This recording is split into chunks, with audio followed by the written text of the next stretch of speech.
What's going on, man? Did you hear about Don Lemon? I heard about it. He had his no talking points segment. Rather than deal with the true issues that contributed to the Trayvon Martin situation, he decided to support Bill O'Reilly's condescending comments about black people. I thought it was tasteless and not genuine at all. Yeah, I couldn't believe he would try to say that sagging was one of the major reasons that black people suffer. He used all of the stereotypes in the book to attack black people.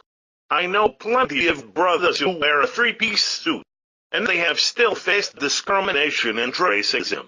So do I. The president dresses and speaks what is defined as proper, but look at the treatment that he gets, so we can imagine what other black men who are so-called well-dressed go through. Yet Don Lemon says pull your pants up. I have a question for Don Lemon. What's that? When is he gonna pull his own pants up?